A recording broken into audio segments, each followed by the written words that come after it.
And gentlemen, welcome to FOMC Day. I hope you guys are excited. It's going to be a very, very interesting day over here. We're getting a rate cut, it looks like, over here, ladies and gentlemen. So, as you guys all know, it's been a little bit of a choppy last few weeks in the market here, and then we got that massive rip to the upside this week. And one of the things that I've been harping on a lot with LTMP, guys, is that this is going to be a very, very interesting week in the sense that you're going to see a lot of really awesome setups, but this is still a week that you have to make sure that you're keeping your risk in check because of one very important thing, and it's kind of overarching. We have a lot of earnings coming out this week. We have FOMC coming up in about 30 minutes here. Again, that interest rate decision is going to come out at 2. And then we are going to get the Q&A session from Powell at 2:30. But then we also have this conversation and meeting between Trump and Xi coming up as well. So we are almost out of the woods here, guys, between this increased level of volatility and the overall market and some of the individual names acting a little bit choppier. But as you guys know, if we're going to go on a stretch of time here in the last 3 months where I've handed you guys 31 now, 10x plus trades, we're going to sit back, relax, and wait for those A-plus setups to form, ladies and gentlemen. So, everybody, it is that time of day again. Say good afternoon to somebody in the live chat. If you guys would like to say good afternoon to me, would love to receive some good afternoons over here. If you guys are new to the group, new to the stream, new to the channel, let me know. I would love to welcome you guys in here. And as always, ladies and gentlemen, make sure you guys are hitting that like button on the way in. It costs you absolutely nothing to do it, but it helps me out a whole lot in spreading these streams out to as many people who actually want to learn. Again, I'm demonetized on YouTube. Instagram banned me over there, which I have an update about that. And you know what my giant internet felony was? Showcasing better results from the LTMP group than anybody in the trading space has ever seen before. Nobody's done this, guys. That's why everybody that's in LTMP has so much success. So, everybody, you guys still have the opportunity to get 50% off your first month with code October. Join the best place to come and learn how to operate in the market here. But, ladies and gentlemen, let's see who we have in here. Let's go over a couple of charts and get you guys ready for FOMC. I hope you guys are ready. Don't be a slacker on the like button. We have a 200 like goal. Let's see. If we hit 200 likes on the stream, guys, I'll start going over some of my favorite setups too. Now, for those of you guys that were around, remember, I stream live every single day on YouTube here at 10:30 a.m. Eastern time. So, publicly. Private live streams every single day for market open up until about 10:05 for LTMP, but then I come on here at 10:30 for you guys. The free trade that I gave you guys last week, when I said, hey, if you guys hit 100 likes on the stream, I'll give you guys one of my favorite ideas here that you guys can go nail. Do you know what it was? It was PDD, Pin Duo Duo, and that was a 250 to 300% trade if you were still holding it into the highs today. It was probably 400 or 500% that I gave you guys for free. Now imagine if you guys were armed in the market with a system that every single time you step up to the plate had the ability to run multi-hundreds. The trades had the ability to run multi-hundreds or multi-thousands of percent. Why is anybody doing anything else in the market is beyond me. So, let's see who we have in here, ladies and gentlemen, and let's get right into it. So, we have Mando, Eddie, Big Dab. We've got GC, Julian, Sammy, Ryan, Reaper, Michael, David, Garrett, Jay, Romeo, Jenny, Miguel, Daily Taylor, Uncle Frank. We've got Fuzzy. We've got Slick. We've got Gazo. Good afternoon, ladies and gentlemen. So, market's selling off a little bit here. Again, like I told you. Oh, and also, you guys, I haven't even talked about this yet. The only trade from today that qualified for us in LTMP, if you guys go back and look at that pre-market plan, remember, it's an FOMC day. We're not going to be doing anything. We're waiting to see what the tone of Powell is, how these charts are going to look going into the next couple of days, so that, again, if these market conditions stay the same, obviously I'm going to keep handing you guys the best setups in the market. But we also have the post-earnings strategy, which is nutty. So you guys have seen just the absolute ridiculous results of the post-earnings. Today, the only thing that we were looking at this morning for post-earnings was Caterpillar. 300%, I think is what I saw. Maybe 400% at that peak there at 596. So again, there you go. How many, like, that's 2 multi-100% trades handed to you guys in like the last, I don't know, 4 trading days. Like, I don't know, man. It's mind-boggling to me that everybody that's in the market is not doing these things. But all right. Oh, you guys are doing pretty good on the like button. Thank you, guys. I also have a cool announcement about Instagram coming in a little bit here, too. So I'm going to wait for more people to trickle in before we start doing that. But yeah, keep smacking likes on the stream. Let's do it. TBBB is looking good. This is one I gave you guys back down at here at 27.35. Looking great on this one. AEO, how's that looking? Because that one was looking, yeah, AEO looks really good up here. So again, that initial entry for all of you guys in LTMP, it was this high. What was it? 1609, 1608 was that entry point there. So it's at 1724, first target at 1833. Great work, guys. Well, Rio looks insane. I mean, not the best daily candle over here, but this one does get a little choppy. Really, really nice movement from the upper 60s when Dave actually sent this one into us too. I mean, guys, in LTMP, we have one of the best market technicians like ever in there with us, sharing his ideas in his charts that he's literally sending to hedge funds. You heard that right. We have Dave in there that's sending us charts that all of these like large institutions are paying for. Dave has his great ideas, the ones that qualify that he thinks are good for us for LTMP. He shares them. I mean, the value in this group, guys, is ridiculous. So that link is pinned to the top of the live chat. Again, prices are going to be going up significantly, guys, at the end of November. So again, here's the link. Use code October, get 50% off your first month. And you're able to lock in the lower rate. The prices will never go up on you, ever. You get locked in at the low rate. So let's go through a couple of these bigger names that a lot of you guys might be a little bit more interested in. Neo over here. So Neo's weekly chart is looking pretty good. Neo's daily chart is looking pretty good over here. Dave is fantastic. There you go. You hit CAT and STX. You hit STX too. I didn't see that one. But the only one that we were really interested in today, CAT. That was a great one. So, Neo looking really good over here, guys. You kind of have this initial start of this weekly breakout coming into earnings. The daily chart is looking meh. It's okay. I mean, it was looking better this morning here. Oh, yeah, up here. Hold on, I gotta switch this to the daily.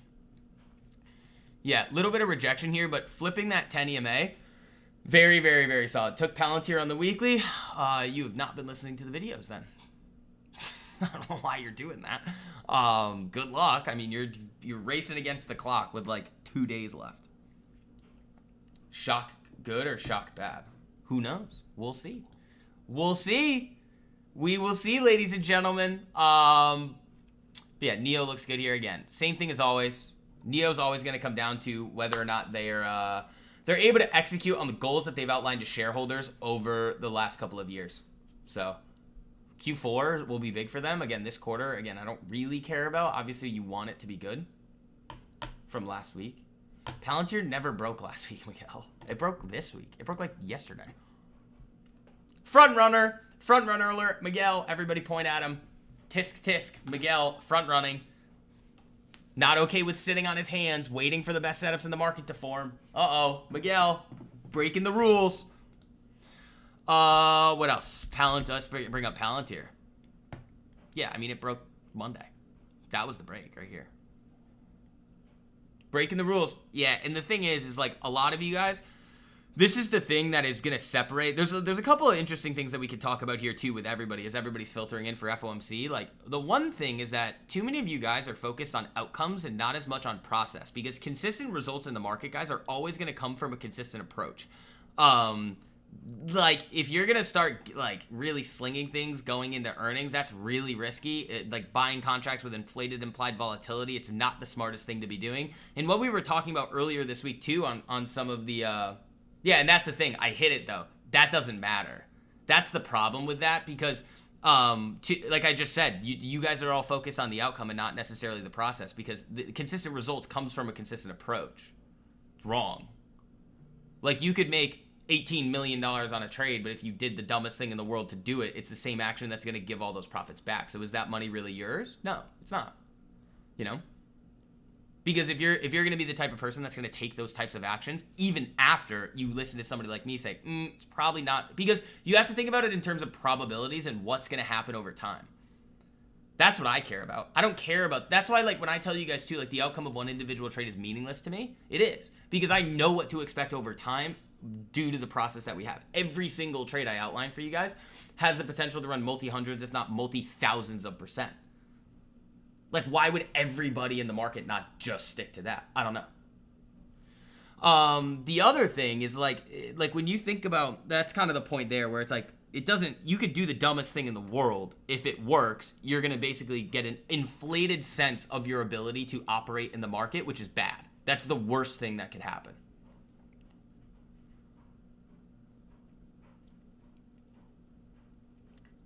Is it smart buying a few days before earnings and selling it the day before earnings, getting the raise from IV? No, because you still, it's like the price action question. There's too many variables. Like price is not a controlled variable in that sense. Price doesn't stay the same. Like if price were to go up to counteract time decay, just buy enough to counteract it, then yes, but that's not realistic, you know? Like if Palantir were to have broken out 2 weeks ago, then it would have made a lot more sense to potentially try and make something free for earnings. But 4 days before earnings, no, that's stupid. And it's like I've said in every single YouTube video. It's like, okay, if it, like over the last 2 weeks, it's like, whoa, if it breaks it early enough, sure. But if it doesn't, it's just like you got to leave it be because you're going to be racing against the clock, you know? The other thing is that, like, I was talking about this yesterday and I made a video about this. I was like, if you guys actually want to have success in the market, there's really only one question you need to ask yourself when you're thinking about a specific action. And that question is the action that I'm about to take the literal dumbest thing that you could possibly do? Oh, you're going to gamble on earnings? Oh, you're going to full port 0 DTE? It's like, if the answer is maybe, or even, yeah, it's pretty dumb, don't do it. Like, and you're going to have better performance. Then, when you arm yourself with, like, obviously the strategies with that I talk about in LTMP, having the ability to have every trade that you look at fire off multi-hundreds, if not multi-thousands of %, then, yeah, you're going to have a lot more success than everybody else. And that's why the LTMP group crushes it more than anybody has ever seen anywhere. You know? It's just simple as that. Also, so speaking about these crazy results, guys, I literally got banned on Instagram for talking about these things.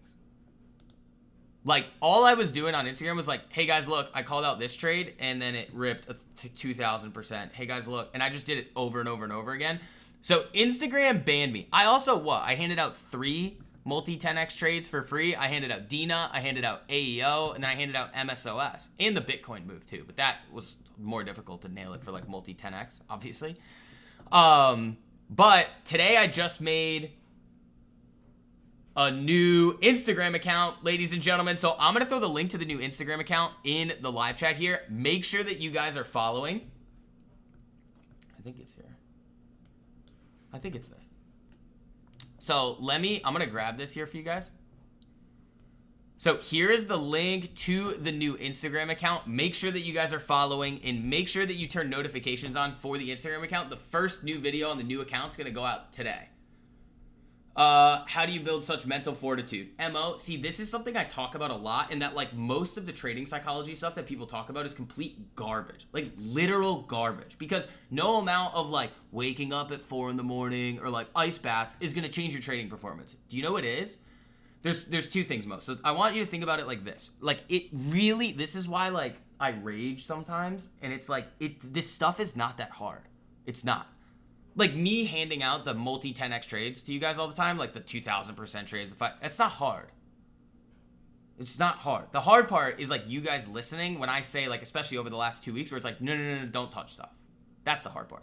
But here's how you build that sort of mental fortitude. It's like, okay, so given the fact, just listen to me go through this here. Given the fact that we are trading a strategy and a system and operating in the market in a way where every single trade has the potential to run all like crazy, multi-10x trades all the time. Okay, so given that, why would I decide to ever do anything else? Right? Like, just logically, if I know what to expect, operating a certain way and taking certain actions over time, why would I then take actions where, 1, I don't know the outcome, and 2, the outcome is probably going to be pretty garbage? But the key thing there is actually knowing what that outcome is going to be, right? So a lot of people will tell you, especially these day traders that don't actually have an edge, and that's the key part, is actually having an edge. Because if you know what you're doing in the market, and that's like what a lot of you guys in LTMP have realized at this point, it's just like, you don't care about all the other noise. Oh, we take a break for 2 weeks. Okay. You know? And then I hand you 30 10x trades in 2-3 months. Like, why would you ever do anything else besides that? That's why, like, I say, like, I don't know why anybody else does any, like, people are trying to do anything else in the market, because there's nothing better. You know? There is nothing better. If there was something better, we would be doing it. Logically.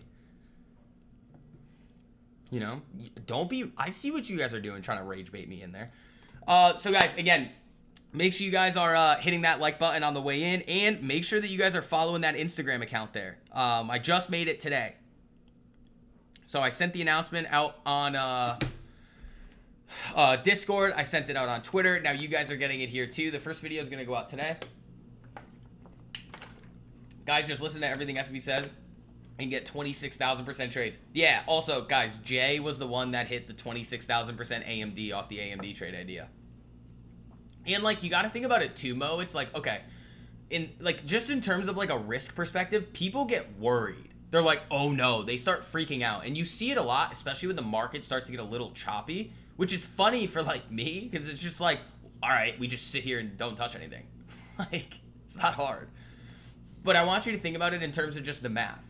Let's just, like, you guys all saw what we did over the last, like, since, I don't know, July, August. 30, it's at least 30 multi-1,000% trades. Okay. So if you just hit 2 or 3 of those, let's just say you have 1% risk and you hit 3 of them. You're up 30% on your account. If your risk stays the same, you have to lose 30 trades in a row to go back to just break even. Is that going to happen? Probably not even going to take 30 trades for the rest of the year. Like, it's just like, it's understanding those things, Mo, that like stay away from, like, because again, if you want to have different results than everybody else, guys, you have to think and act differently than they do. Like, do you guys hear anybody else talk about, like, the market trading in the way that I do? It's like, probably not. I've never heard anybody talk about things this way, ever. That's why I made the group, so that you guys have a place to come to actually learn how to do these things. So again, you guys know the deal. 50% off your first month. It's like $40 to join at this point. It's nothing. But again, prices are going up significantly at the end of November, so don't miss it. But yeah, let's see. Shout out to all of you guys that are following on Instagram. Make sure you guys have notifications turned on. We're going to have some fun on there. I don't know. I had 40,000 followers on Instagram. And then they said, nope, you're not allowed to talk about... I can talk about 300% trades, but I can't talk about the 30,000% trades. You know? But like, Mo, that's and the problem is that most people get such a bad taste in their mouth from like this day trading garbage that like people shove at them, because like it's just, there's no edge and the margin for error is really small. Like, you're trading 1 to 2, 1 to 3 strategies. Why would you do that? You know? Like, why would you do anything like that? You didn't know about the 50% off? Pay attention or pay a premium. I talk about it everywhere. There are a few things that'll make me rage. Not paying attention, asking questions that I've already answered 10 times that day. What else? You guys could probably pinpoint some other things that'll make me frustrated. Not paying attention is one. Because if I say it, which is both the two. Okay, stop with the mastermind raging. You guys were gonna make me so angry with that yesterday. LTMP is the way. Yes, it is. So I'll throw the link in the live chat here for you guys. Again, at this point, if you have not seen just how powerful this stuff is, or that this is what you should be doing in the market, quite honestly, don't short term. Don't trade in the short term. Seriously, don't. You're gonna lose all your money. What sends you into rage? Aaron? Aaron? It's FOMC day. We're trying to have some fun. Don't make me rage. ODTE. Yeah. Oh, the other thing that makes me rage is when like stocks are up 1,000% in 4 days, and then you guys are like, should I buy it? Asking questions answered in the videos. That's one. After, yeah, okay, the one that I try not to rage about, because like I actually don't know if you guys see the message when you guys immediately jump into the Discord when I immediately send you the start here. They're like, where is everything? And I'm like, I just sent you where to find everything.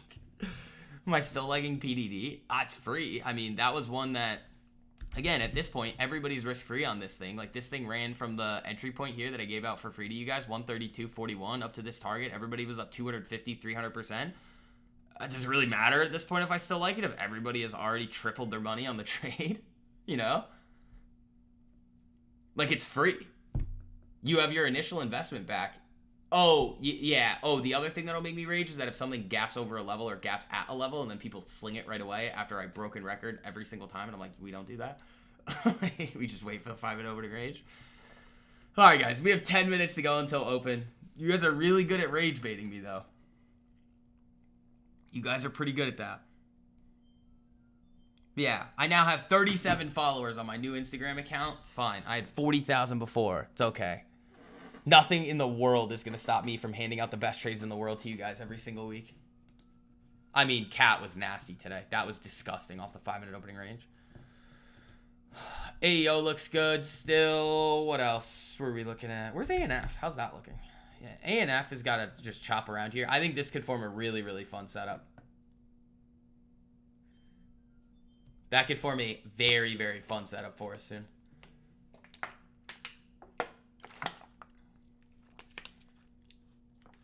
Hymns for puts? Are you still chopping right on top of the 200? No, you're just right on top of the 200. No. And you have earnings coming up. That's the other thing that you guys are raging me about. Every earnings season, it's like,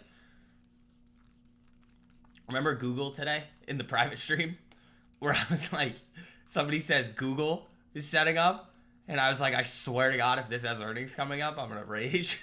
It's today. I was like, guys, you want to gamble? Go ahead and gamble, but like, don't come crying to me when it blows up on your face. Like, don't gamble. You want to have good results long term in the market? Good. Listen to what we talk about in LTMP, and you're gonna do fine. If you want to go gamble, that's perfectly fine. If that's what you want to do, just don't expect good results. You know. Ryan's rage bait isn't good, though, because I know what he's doing. Some of you guys that I don't see messages from all the time, you guys are the best rage baiters because I don't, like, see it all the time, you know? Oops. But yeah, make sure you guys are following on TikTok, following on X. We're back on Instagram. We're going to be having some fun. We might get up to 50 followers on Instagram. I'll throw the link back in the live chat for those of you guys that missed it. All right, here's the Instagram link again. I'm not going to pin it. We'll keep LTMP pinned, but like there's the link to the Instagram account again. So for those of you guys that were wondering where I went, I don't know how. I'm like the most censored person in trading and finance right now. YouTube gave me a community guideline strike. I'm like, guys, what do you want me to do? I hand out these trades. They run 1,000%, 26,000%, 8,000%. You expect me to not talk about that and like show people what is actually possible out there if they operate in the market the right way? Like, what do you want me to do? You want me to gatekeep it? I can gatekeep it. I'd rather not. I'd rather help everybody, you know? Like, that's what I'd rather do. Guess not. We're trying it again, Instagram. We'll see if you allow me to play. I knew it was coming because, like, again, like I told you guys, nobody in the trading space has ever done what we've done. So it's like, I get it. Like, it looks insane. But once you see what we're doing, you're like, wait, it's that easy? I'm like, yes. Stop overcomplicating it. I've explained this to my friends, guys, in like 5 minutes before. And they're like, wait, it's that easy? Like, you're so smart, though. I'm like, yeah, but we don't use that for the trades. Yes, sometimes in terms of, like, the sector analysis and then, like, leading names and some of the macro trades. But, like, then they'll start sending me charts and they'll nail stuff. And I'll be like, yep, see? Not hard. They're like, yep. I'm like, I told you. I told you it wasn't that hard. Once you see it, you can't unsee it. So, let's see what we got here. What do we got? 6 minutes to go until the interest rate decision. Here we go, ladies and gentlemen. So yeah, there's the Instagram account. Let's see. We're going to go have some fun. We're back. We're back on Instagram, ladies and gentlemen. SV's 4-year-old can do this. I don't have a child. Okay. I do not have a child. And if you guys get 200 likes on the stream today, I will... What do you call it? I will give you guys some more setups. It's just you got to hit the like button. That's it. The last freebie that I gave you guys was Pinduo Duo 300% last week. So if you guys hit the like button, I'll give you more. Or if you don't, I'm just going to save them for LTMP. So eBay 93%. There you go. Adrian on TBBB. There you go. That's a good one. What do we got? NVIDIA 634%. Nice. Oh, Jackie, I'm just looking at community gains right now. SCCO made free. GM at 270%. PDD 150%. Nice work, Jackie. At Macy's 152%. Rio ripping 310% on Cat. I don't know, man. I don't know why everybody in the market doesn't do this. Seriously, like, it's just comical at this point. Do I have any shares in Bull? Not right now.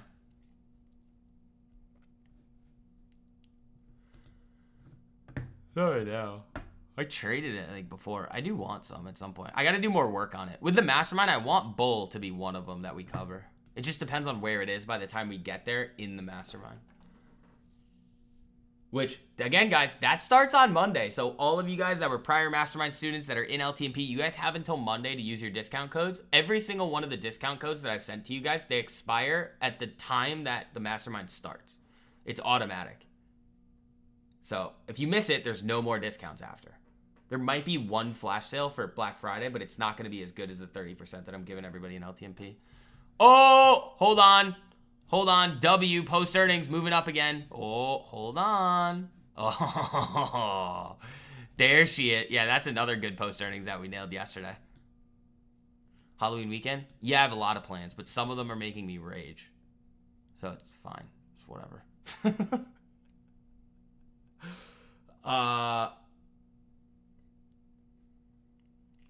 Classic City Jukebox? I can't even begin to describe how much I don't care about that stuff. Like, literally, you know how many death threats I've gotten over the years? For just from literal, like, left side of the bell curve morons? Like, I don't care. You know what I'm gonna do? I'm just gonna keep calling out the best trades in the market, because anybody that's gonna hate on me at this point for an extended period of time, it's just, they're idiot. Like, seriously, they're so stupid. Like, what are you gonna say to me? Oh, you didn't hand out that? No, that's what all the videos were about.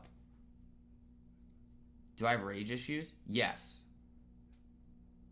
I rage, it's more so like I hate illogical behavior and like stupidity. Like, it just makes my brain bleed. I'm like, ugh. Because like it comes from a place of like, you guys all could do this. It's like every single one of you that's ever watched anything that I've ever done could do this. The millions of people that have viewed me on TikTok and Instagram could easily do all of this. It's not hard. And I'm just like, why do you make it so hard on yourself? You know? It's just like, just listen. It's not hard. You're like, but I want to gamble on earnings. There's this stock that's gone up 500%. I want to buy it. It's like, you idiot. Oh, it's so, you guys have so much potential and so many of you are just like whittling it away. Like, everything you've ever wanted out of the market's been right in front of you the entire time. Every single thing. You just gotta listen. It's so accessible. You just gotta listen. It's just like, oh, man.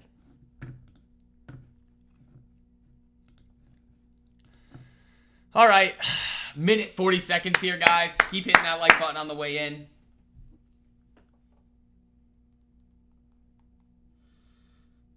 Let's see what we got. Market's gonna, I mean, I would expect a dud, but who knows? NUAI, did we talk about that earlier this week? That looks okay. Jiu-Jitsu helps with releasing the rage. Sometimes, unless you have a person that you're rolling with that for some reason gets scared and just runs away the entire time. And then you're like, I just want to tap and just like go to the back of the line and do something else. I'm like, come here.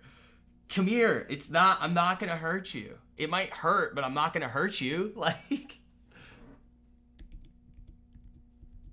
just, it's okay. I'm just going to give you a hug.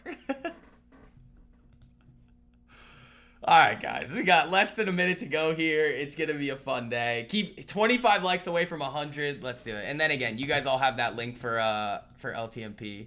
I was going to rage last night. I was like, I can't do this.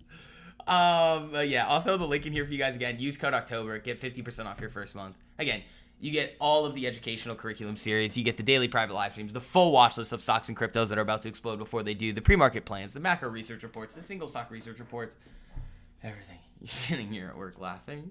Dude, I was like, was a giant human being too. Like his arms were the size of like a small woman's torso. I was like, I know I look strong. I'm wearing a hoodie. It's fine. A neck hug. I'm like, all right, here we go. And it's a dud so far. I'm like, use your strength. It's okay. I'm gone. You're not going to hurt me. I got kicked in the mouth, though, I think. Overall, just a disaster. Fed cuts key interest rate by 25 basis points, as expected. So here's the Nikki Leaks. All right, here we go. We're going to focus up for a bit. There were 2 dissents. Interesting. Schmid favored no cut. Mirren wanted 50 bips. So that's interesting. So you had 2 FOMC members kind of on the bookends of what actually happened. The Fed, here we go. The Fed will end QT, quantitative tightening, on December 1st. MBS redemptions will be invested into T-bills after that. So quantitative tightening, the runoff of the balance sheet, is coming to an end on December 1st, and that leads the way to everybody's favorite word, QE5, or QE, I don't even know what we're at right now, QE infinity. The statement changes mostly mark,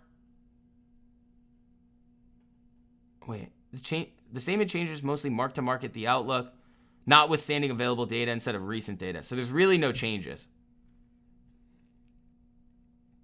And the best thing you get is SCV to rage every now and then. Dude, you guys are so good at it. You guys are so good at making me rage, especially when it's boring. Like if I'm a little bored, QT over, no more selling. Yeah, you guys do get me to rage pretty well. It's because I want you guys to succeed. It's not because I'm mean to you. It sounds like I'm being mean, but I'm not. If you're hurt, if your feelings are hurt by it, it's probably because you're losing money in the market. Yeah, so we've got a dud right now, which is kind of what we expected. As of right now, Powell could change things in his statements that come out at 2:30. Let's see. Yeah, what are we at on Instagram now? Are we at 50 yet? I think we're probably close. Oh, we're 4 likes away from 50 on the new Instagram account after they banned me for being the best. Oh, you've got all these lifestyle marketers out there, but the guy that literally calls out the 1,000% trades before they happen. Nope, he's the bad guy. Ugh. Rage. Yeah, so really nothing new on this. Palantir's still moving up. This looks nasty. Rio, A&F looks like it wants to set up here. Wayfair, those of you guys that are still in that post-earnings move, that looks good. PDD kind of flat on the day here, nothing too crazy. Where's my baby? AMD. 262. Jeez, guys. I mean, you guys know I own this stock at $11.39. I love this name. If we start like going parabolic above 300, then I'll start kind of selling some covered calls on it. But I don't think I'm going to do anything else to this in the short term here. We've been talking about this AMD position, guys, for years. This thing's it's getting big. Quick dip. Yeah, it probably did. All right, is there anything else important coming through the newsfeed? Because I don't think so. Yields extend. Why are yields extending gains? That doesn't make any sense. Unless they're like, ooh, inflationary. But why are yields up with QT going? 2 dissents? Yeah, but like one of the dissents, I mean, I wouldn't sell bonds off 2 dissents. Fed says it will stop shrinking the balance sheet on December 1st. I mean, in all, like the proceeds of MBS are going to be reinvested into treasuries. That's additional demand for fixed income. So I don't know why they would be selling off bonds based on that. I mean, again, like I said in the video this week too, it's like the knee-jerk reaction in the bond market is, especially in this environment, is probably going to be a little bit more aggressive.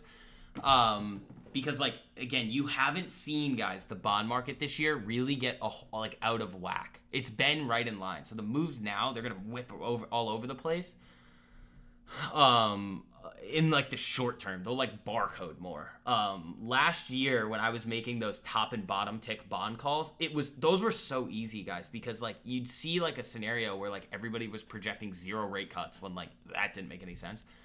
Then you'd see a scenario where the pendulum would swing back in the other direction where like 8 rate cuts were being priced in, and that just wasn't realistic either, because then you would, at that time, this was the September call when the bond market would have, or the overall economic conditions would have needed to deteriorate even more, like inflation moving to the downside, unemployment rocketing, and growth slowing down even more than it was already looking like it was going to, in order to price in more cuts, which would add more demand to the bond market, which would push yields even lower, which didn't make a whole lot of sense. I know that sounds complicated, but it's really simple. It's just looking at the market getting over its shoes and over expecting something that's not rational.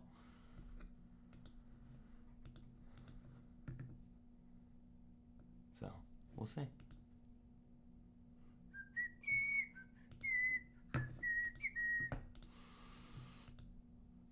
What's the market doing? Yeah, I mean, this is why we don't touch anything on FOMC, guys, because it's just gonna whipsaw back and forth. I think they're gonna move around a little bit with this descent, but like ending QT, that's definitely not bearish. Full FOMC statement. Available indicators suggest that economic activity has been expanding at a moderate pace.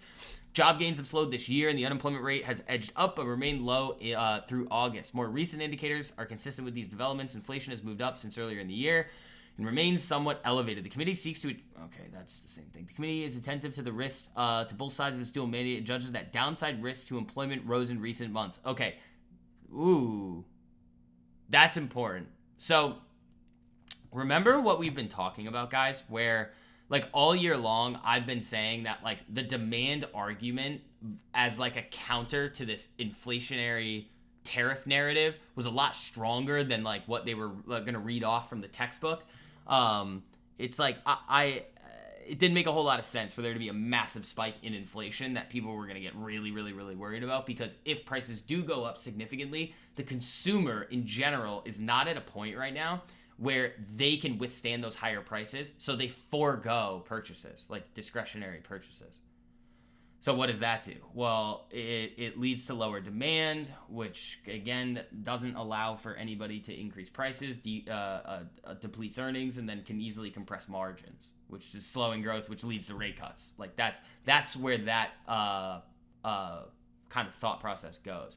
Then, when you keep hearing a Fed and FOMC members keep talking about inflation, and you aren't seeing those moves to the upside, but the labor market is moving. Remember what we were talking about in the summer leading up into Jackson Hole? It was like, well, these employment numbers are not looking too good. So the Fed is more likely now to start looking more towards what is happening in the labor market to forecast growth than it is what's going on with inflation right now. Because if growth slips and inflation is still high, you get stagflation, and that's not good. So they're going to pick they're basically going to pick, like, kind of grease the wheels a little bit more in this environment than they will in other environments. Because, and what they're basically saying is that they are okay with inflation running a little bit above trend as long as growth isn't sacrificed. So what can the Fed do to stimulate growth? Well, they can lower the federal funds rate.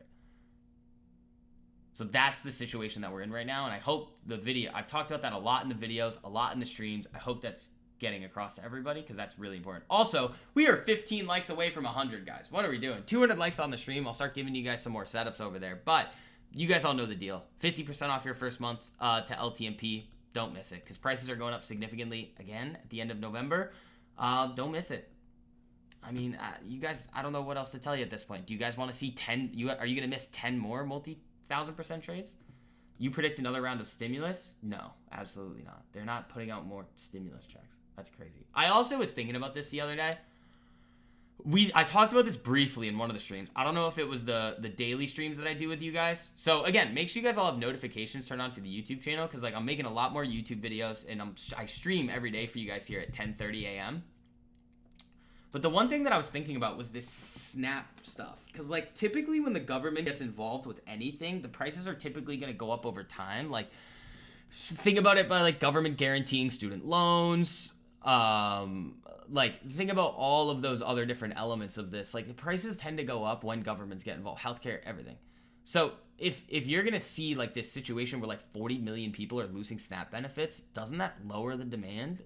Which then lowers margins for grocery stores, which lowers prices in order to kind of balance out the supply and demand curve.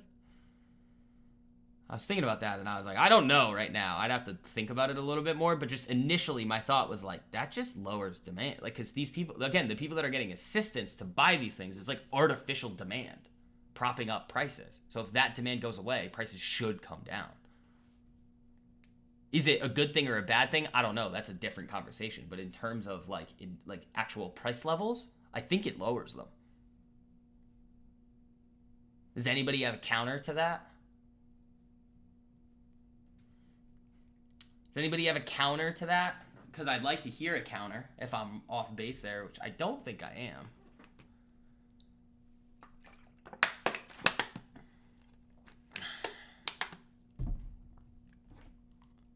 It's not a political, it's just an economic argument. It's like, what happens when subsidies go away?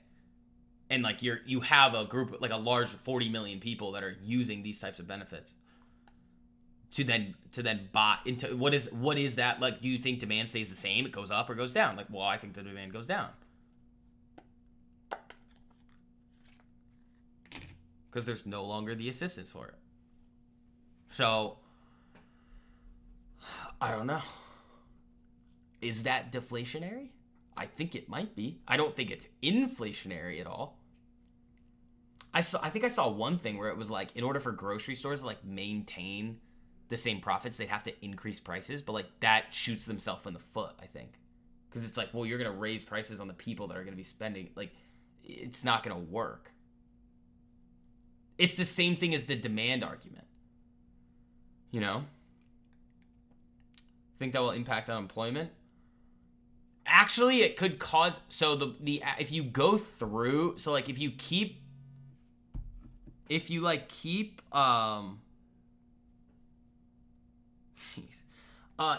keep going along with that argument, it's like, okay, well, if price levels go down and food costs are going to continuously go down,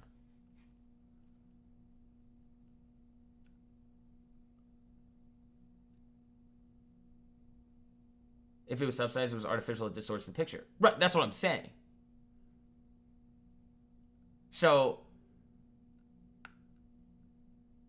hold on. I was on, yeah, the unemployment thing. So, like, if you do see growth slow, let's say that it's a wider issue, where, like, you see that element of the economy, prices go down, they have a further argument for cuts, which then if they cut more, then a lot of these corporations can then add jobs. So that's kind of where I would go with that. That's how I would think about that scenario. Like, I don't think it would increase unemployment. I think if any effect, it would cause like consumer price levels to go down and unemployment to go down over time. Now, is it a good thing? I don't know. Like, that's, I don't know. It's not, like, if you think about, just, like, because a lot of people, you can think about things from, like, a moral perspective, like, let's say, like, how people feel and what the actual effects are on everyday people, or you can think about it from, like, the economic perspective, which, like, if you think about, like, the two main groups, like, let's say conservatives versus liberals, look, I think the liberal side would think more towards like the moral side, and the conservatives would think more towards like the logical side, or not the logical side, like the economic side.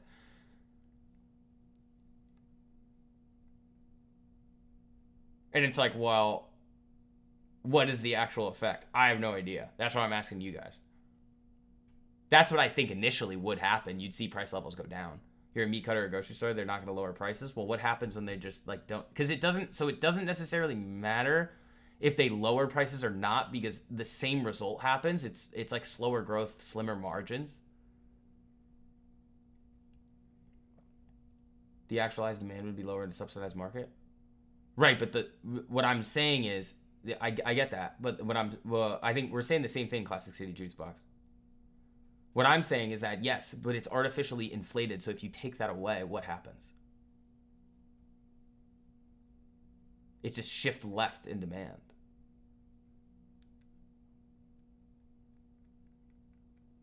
So that's an interesting one. Those of you guys in the first mastermind would understand the shift left. But yeah, really kind of a dud over here so far on the market. Let me check and see the news feed. Just see, I wonder if Powell's going to get a question on that today. I'd be interested to see. Michelle, Powell is losing his grip on the Fed. Think you have to put Besson in the Fed, have him lobby? U.S. short-term interest rate futures fall after Fed decision as traders pair bets on further Fed cuts. It's probably off of the inflation, what do you call it, statement. So it really all comes down to the labor market. Demand for beans and rice might go up. For American beans and rice. But that's also, it's like, but then again, it's like, if you think about like big picture, it's like, oh, free, fair market. It's like, that's not what it is though. Like,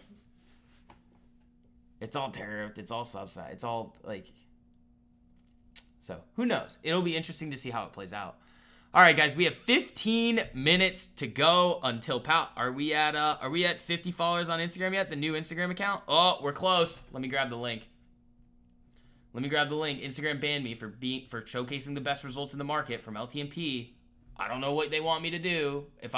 What would you guys do? If you handed out 30-something 10x trades in 3 months, would you just be like, nah, I'm not going to talk about them?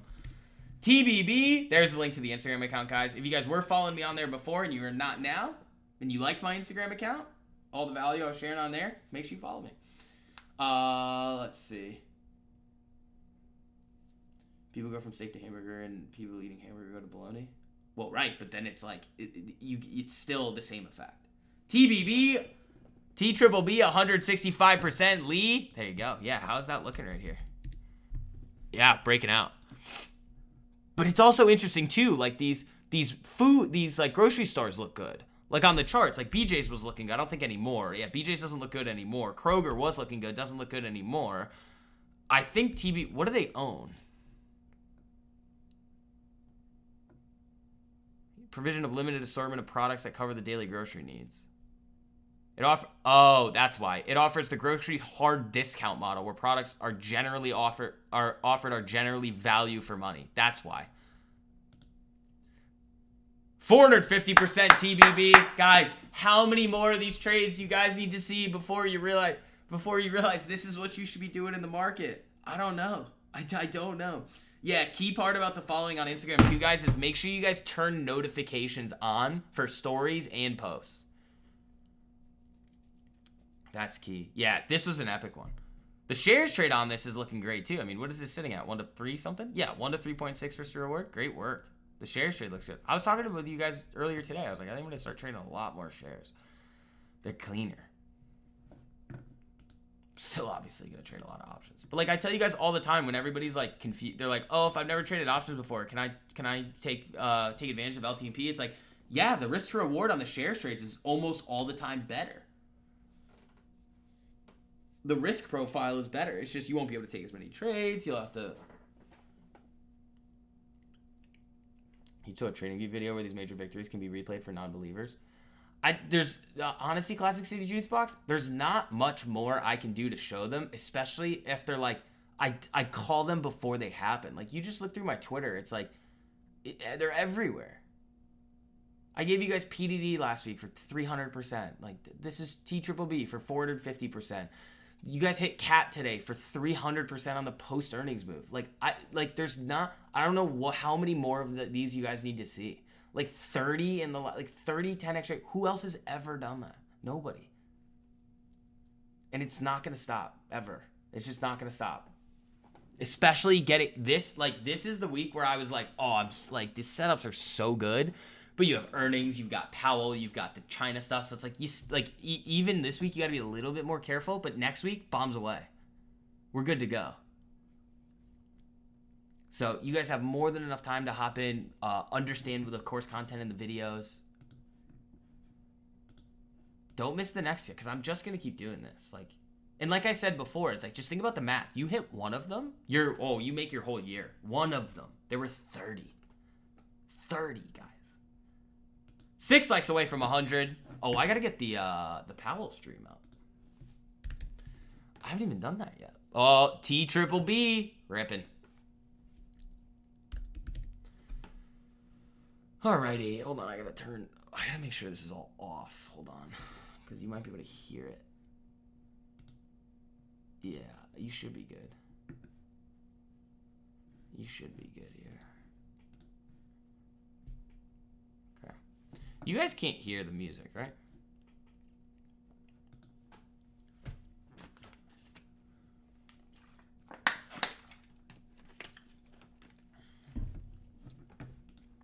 So the funny thing is I know, like, people, like, it's just inherent in human nature to want to chase.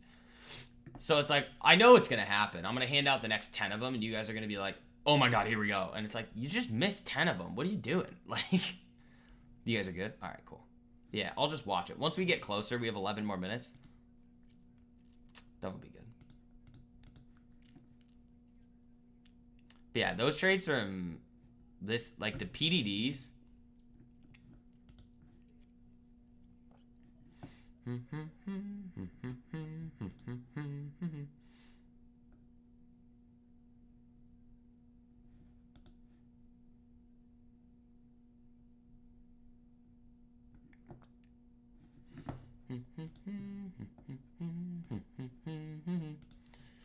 Just clicking around. Clicking around.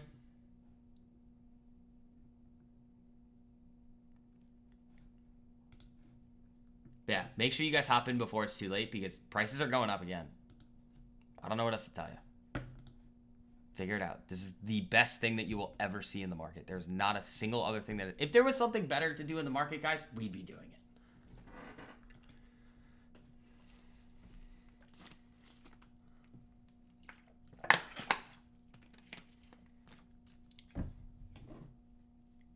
You know, like...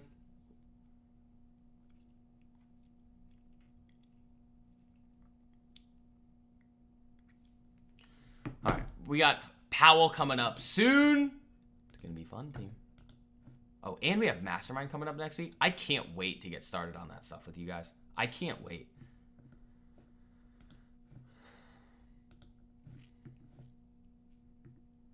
Palantir's thinking about stock split? Where'd you read that? I haven't seen that anywhere. Is there anything else on the feed? Where's Neo?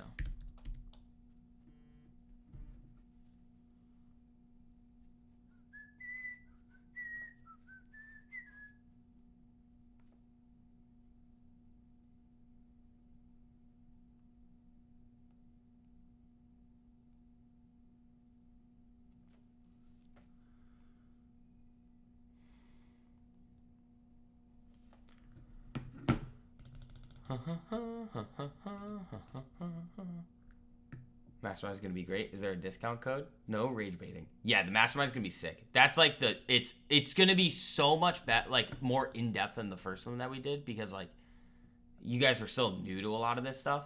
But now this one is just gonna be insane. So again, you guys have the discount codes. If you miss it though by Monday, that's it. You missed it. You can still join throughout the time that we're doing it, but there will be no discounts. There might be one flash sale, but it won't be as good as the 30% that I'm giving out to the LTMP group.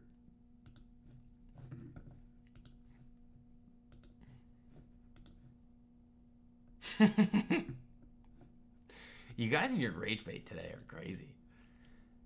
Yeah, but if we do hit no. Guys, we've been over this for years. I'm not whistling anything. It's just nothing. It's nothingness that I'm whistling. Michelle says, not so concerned about inflation. Interesting. What are we at on Instagram now? Are we getting there? Ho-ho! We're at 51. The spread on your cat runner is sick. Yeah, well, you also have weeklies, dude. You slung that thing. That was a good one, though. Those post earnings guys are so easy. It's like the easiest strat. That's like the most common piece of feedback that I receive. It's just like, it's like everybody always says they go through the videos and they like hit like their first big multi 100% trading. They're like, dude, I didn't realize it was this simple, and I wish I was doing this all along. And I was like, so now you realize why I sit here and I like scream all the time, where I'm like, I don't know why everybody doesn't do this. They're like, yep. I'm like, good. Saved another person from silly decisions in the market. Trying to avoid copyright with his whistles. Dude, they already demonetized me and tried to give me copyright strikes for like, or not copyright, community guideline strikes. I was like, how does me doing everything that I say I'm going to do for everybody against your guidelines? Like, do you want me to suck at this? Like, I understand that the vast majority of the people on the internet are just scammers, but like, that's not community guidelines. That's not the community guidelines, Instagram and YouTube. YouTube, I got it appealed easy. That was easy. I was just like, hey guys, you're being stupid. They were like, yep, we are. Instagram, nope. New Instagram account, which I actually like. The new Instagram account I think is going to be fun. TikTok I'm on too, so make sure you guys are following me on TikTok. TikTok's weird though. I could go right now like I was doing before and just post one day trading video and get 1 million views. Just not the audience that I want. So I have like 50K on TikTok. Your STX runner? Did that thing still rip? Seagate? Yeah. I mean, that one was another good post earnings. I mean, you guys are going to see it over the next few weeks too. Just the insane amount of results that I'm going to be doing. Like, you either see it at this point or you don't, you know?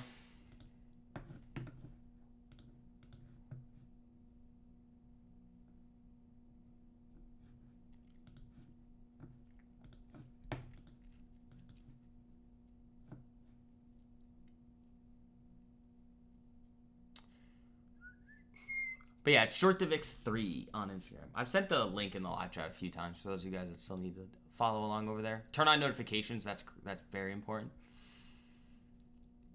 What do we got? 5 minutes to go until we hear Powell. What else we got? Oh, TBBB ripped there. There we go. That's another one. Anybody still in that one from this? And then the rebreak over here. You wouldn't have taken the rebreak just because it's FOMC, but that's really good. That's what you want to look for right there. You still the runner on the first dip? Yeah. I mean, it's you, Ryan. You still made what 400%? Oh, boohoo! I'm Ryan. I nailed 4 multi-100% trades this week. Aw, poor you. Poor Ryan, being an LTMP, nailing the best trades in the market all the time. Aw, I feel so bad for Ryan.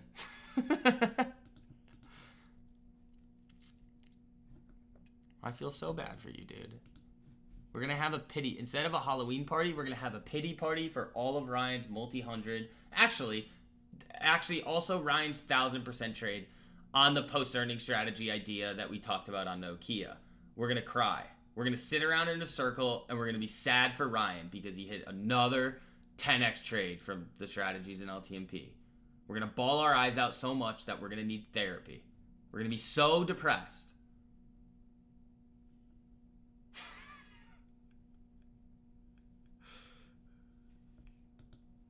You had 3 bad weeks in October, June, and July. Oh, no. Oh. Poor Ryan. Alright, guys. Like, it's just ridiculous. You failure. Alright, guys. I'm going to send the link in the live chat for you guys again. It's pinned to the top, but use code October. Get 50% off. I mean, there's TBBB again. Next target over there is 3142. There you go. You might run your positive streak? Yep. Probably will. We're going to cry about that, too. We're literally going to sit there. And people are going to look at us, guys, for being so upset about all of the nasty trades that I give you guys all the time that they're literally going to call a hotline. That's what's going to happen. They're going to be like, wow, this group of people is so sad about something so illogical that they're making so much money that we're just going to call the hotline. They have to. What else? What other choice do they have? Call the hotline.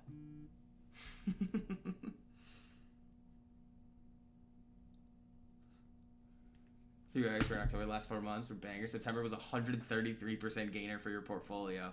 Ryan, we don't have any more tiers. We literally can't cry anymore. Stop.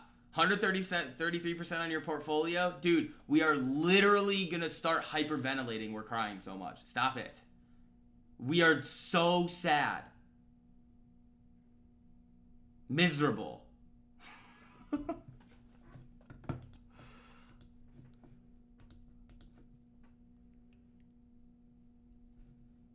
We can't take it anymore.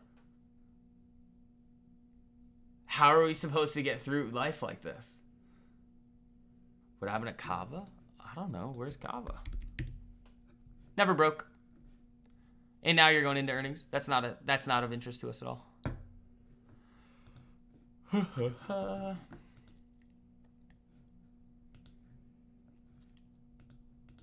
That Kava never triggered an entry. Not even close. It was getting there. Never broke. TBBB, looking good. Like, guys, just imagine if every single time you entered a trade, it had like a high likelihood of running multi-hundreds or multi-thousands of %. That's LTMP. That's what we did. So, all right, guys, we got less than a minute to go here until Jerome Powell. So we're going to play the audio over here in a second. Again, make sure you guys are hitting that like button on the way in. We're going to have some fun. We're going to have some fun today. Boo-hoo. Poor Ryan. Poor everybody in LTMP. I feel so bad for all of you making all of these crazy gains all the time. We're going to have a pity party. No Halloween parties. Pity party. All right. Here we go. Here comes Powell. Ooh, I'm not live. Now I'm live. Employment and stable prices for the benefit of the American people. Though some important federal government data have been delayed due to the shutdown, the public and private sector data that have remained available suggests that the outlook for employment and inflation has not changed much since our meeting in September. Conditions in the labor market appear to be gradually cooling, and inflation remains somewhat elevated. In support of our goals and in light of the balance of risks to employment and inflation, today the Federal Open Market Committee decided to lower our policy interest rate by a 1/4 percentage point. We also decided to conclude the reduction of our aggregate securities holdings as of December 1. I will have more to say about monetary policy after briefly reviewing economic developments.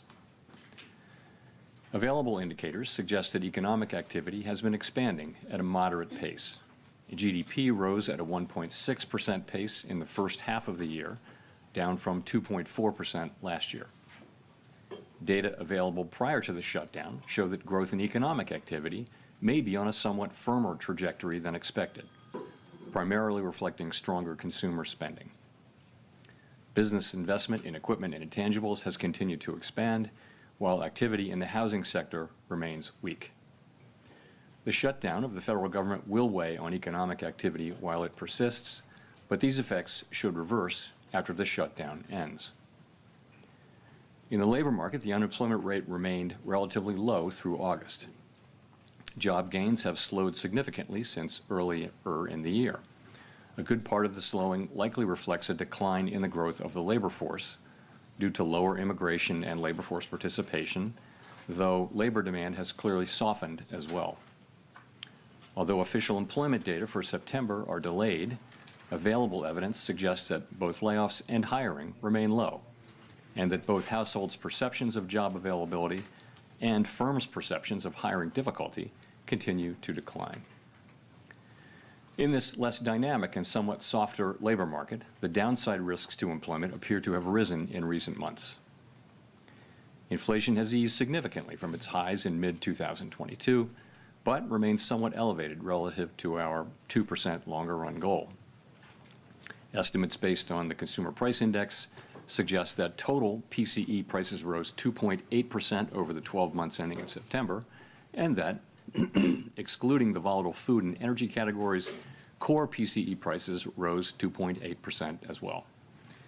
These readings are higher than earlier in the year as inflation for goods has picked up. In contrast, disinflation appears to be continuing for services. Near-term measures of inflation expectations have moved up on balance over the course of this year on news about tariffs, as reflected in both market and survey-based measures. Beyond the next year or two or so, however, most measures of longer-term expectations remain consistent with our 2% inflation goal. Our monetary policy actions are guided by our dual mandate to promote maximum employment and stable prices for the American people. At today's meeting, the committee decided to lower the target range for the federal funds rate by a 1/4 percentage point to 3.75% to 4%. Higher tariffs are pushing up prices in some categories of goods, resulting in higher overall inflation. A reasonable base case is that the effects on inflation will be relatively short-lived, a one-time shift in the price level. But it is also possible that the inflationary effects could instead be more persistent, and that is a risk to be assessed and managed. Our obligation is to ensure that a one-time increase in the price level does not become an ongoing inflation problem. In the near term, risks to inflation are tilted to the upside and risks to employment to the downside. A challenging situation. There is no risk-free path for policy as we navigate this tension between our employment and inflation goals. Our framework calls for us to take a balanced approach in promoting both sides of our dual mandate. With downside risks to employment having increased in recent months, the balance of risks has shifted. Accordingly, we judged it appropriate at this meeting to take another step toward a more neutral policy stance. With today's decision, we remain well positioned to respond in a timely way to potential economic developments. We will continue to determine the appropriate stance of monetary policy based on the incoming data, the evolving outlook, and the balance of risks. We continue to face two-sided risks. In the committee's discussions at this meeting, there were strongly differing views about how to proceed in December. A further reduction in the policy rate at the December meeting is not a foregone conclusion. Far from it. Policy is not on a preset course. At today's meeting, the committee also decided to conclude the reduction of our aggregate securities holdings as of December 1. Our long-stated plan has been to stop balance sheet runoff when reserves are somewhat above the level we judge consistent with ample reserve conditions. Signs have clearly emerged that we have reached that standard. In money markets, repo rates have moved up relative to our administered rates, and we have seen more notable pressures on selected dates, along with more use of our standing repo facility. In addition, the effective federal funds rate has begun to move up relative to the rate of interest on reserve balances. These developments are what we expected to see as the size of our balance sheet declined and warrant today's decision to cease runoff. Over the 3.5 years that we've been shrinking our balance sheet, our securities holdings have declined by $2.2 trillion. As a share of nominal GDP, our balance sheet has fallen from 35% to about 21%. In December, we'll enter the next phase of our normalization plans by holding the size of our balance sheet steady for a time, while reserve balances continue to move gradually lower as other non-reserve liabilities, such as currency, keep growing. We will continue to allow agency securities to run off our balance sheet and will reinvest the proceeds from those securities in Treasury bills, furthering progress toward a portfolio consisting primarily of Treasury securities. This reinvestment strategy will also help move the weighted average maturity of our portfolio closer to that of the outstanding stock of Treasury securities, thus furthering the normalization of the composition of our balance sheet. The Fed has been assigned two goals for monetary policy: maximum employment and stable prices. We remain committed to supporting our maximum employment, bringing our inflation sustainably to our 2% goal, and keeping longer-term inflation expectations well anchored. Our success in delivering on these goals matters to all Americans. We understand that our actions affect communities, families, and businesses across the country. Everything we do is in service to our public mission. We at the Fed will do everything we can to achieve our maximum employment and price stability goals. Thank you. I look forward to your questions. Nick.